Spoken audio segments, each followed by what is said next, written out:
नमस्कार दोस्तों, हमारी आज की इस खास प्रस्तुति में आप सभी का बहुत बहुत स्वागत है। आज हम इन तस्वीरों के जरिए एक बेहद ही खूबसूरत और दिल को छू लेने वाली कहानी में गोता लगाने वाले हैं। ये कहानी है एक बहुत ही विशाल बरगद के पेड़ और एक नन्ही लेकिन बहुत ही बहादुर चिड़िया की। यकीन मानिए, ये कहानी न सिर्फ आपका दिल जीत लेगी बल्कि हमें प्रकृति के बारे में कुछ ऐसी बातें सिखाएगी जो शायद हम रोजमर्रा की जिंदगी में भूल जाते हैं। तो चलिए बिना किसी देरी के शुरू करते हैं। अच्छा, जरा सोचिए, सच में कल्पना कीजिए कि अगर पेड़ बोल पाते तो वो इंसानों से क्या कहते।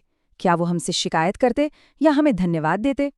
आइए आज एक ऐसी जादुई दुनिया की सैर करते हैं जहां प्रकृति के पास अपनी एक साफ आवाज है, जहां पेड़ पौधे भी इंसानों की ही तरह दर्द, खुशी और प्यार महसूस कर सकते हैं।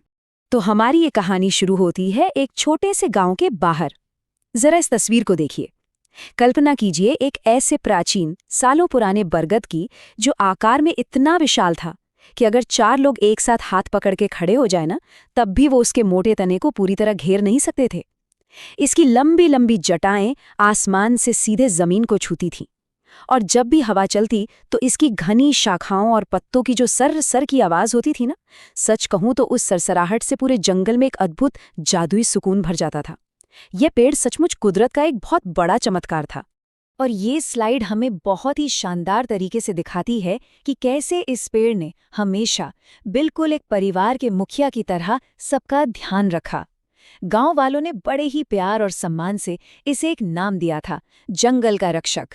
चिलचिलाती गर्मियों में जब सूरज आग उगल रहा होता था, तब इस विशाल पेड़ की गहरी ठंडी छाया किसी अमृत से कम नहीं लगती थी।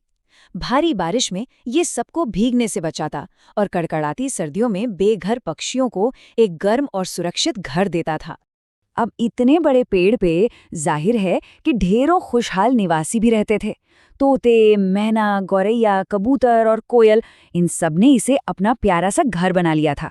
सोचिए, हर सुबह जब सूरज उगता होगा तो ये पूरा का पूरा पेड़ सैकड़ों पक्षियों की मीठी चहचहाहट से कैसे गूंज उठता होगा। जंगल की वो मधुर धुनियां, वो सुबह सुबह का खुशनुमा और शोर शराबे वाला माहौल, वो सब इस पुराने पेड़ में जैसे एक नई जान डाल देता था। सच मानिए तो ये सिर्फ एक पेड़ नहीं था, बल्कि पक्षियों का अपना एक पूरा का पूरा शहर था। चलिए अब हमारी कहानी की मुख्य नायिका से मिलते हैं। मिलिए चिंकी से। इस विशालकाय पहाड़ जैसे बड़े बरगद के पेड़ के सामने चिंकी एक बेहद छोटी और नाजुक सी गौरैया थी, लेकिन उसका दिल बहुत बहुत बड़ा था। वो स्वभाव से बहुत ही मेहनती और दूसरों की मदद करने वाली बेहद दयालु चिड़िया थी। अपना पूरा दिन वो छोटे छोटे दाने ढूंढने में बिताती और शाम होते ही अपने उस विशाल पेड़ वाले प्यारे से घोंसले में आकर चैन से आराम करती थी। लेकिन कहते हैं ना, समय हमेशा एक सा नहीं रहता। जंगल में हालात बदलने लगे। एक दिन भयंकर गर्मी पड़ी और तेज लू चलने लगी। उस चिलचिलाती धूप के कारण जंगल के छोटे छोटे पौधे पूरी तरह से सूखने लगे। कई पक्षी तो भोजन और पानी की तलाश में वो जगह छोड़कर कहीं दूर उड़ गए। लेकिन इन सब के बीच हमारा वो विशाल बरगद का पेड़ हमेशा की तरह पूरी मजबूती से खड़ा रहा। थके हारे जानवरों और पक्षियों के लिए वो इस भयंकर गर्मी में भी एक ठंडी और सुरक्षित जगह बना हुआ था। और फिर अचानक एक शाम कहानी में एक बहुत ही डरावना मोड़ आता है।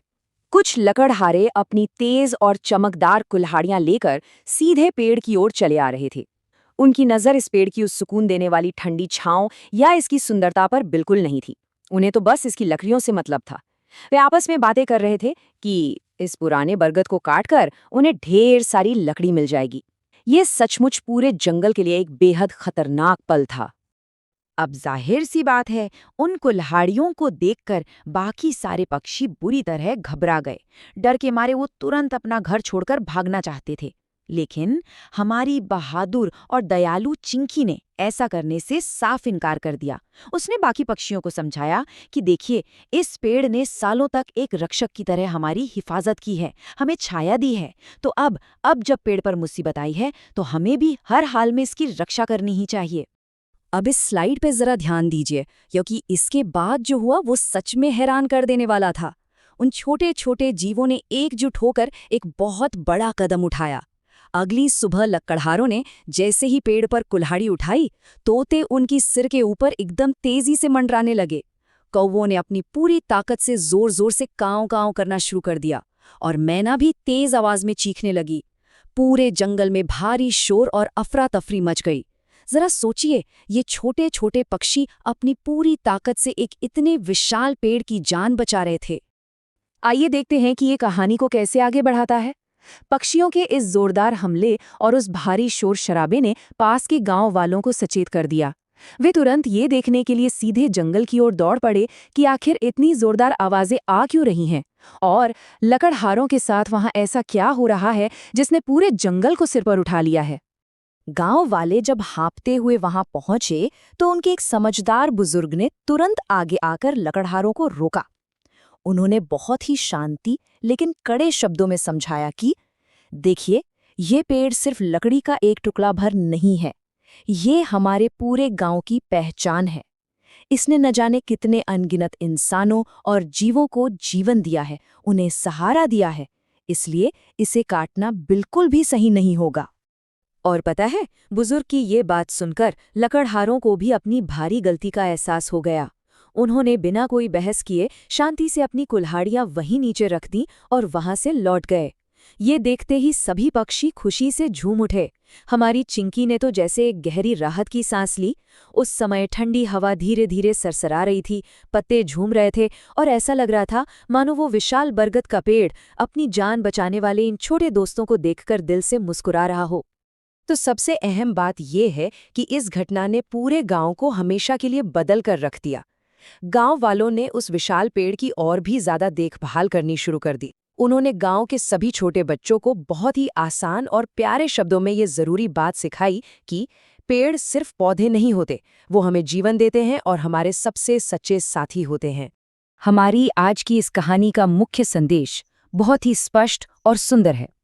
जो हमारी रक्षा करते हैं ना, हमें भी उनकी रक्षा जरूर करनी चाहिए।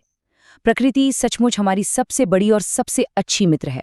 वो बिना कुछ मांगे हमें अपना सब कुछ दे देती है, बिल्कुल उस रक्षक बरगद के पेड़ की तरह। और अब एक आखिरी विचार के साथ इस कहानी को समाप्त करते हैं। आज हम सब अपने सबसे अच्छे दोस्त यानी इस प्रकृति की रक्षा के लिए कौन सा एक छोटा सा काम कर सकते हैं? आइए इस पर जरूर विचार करें।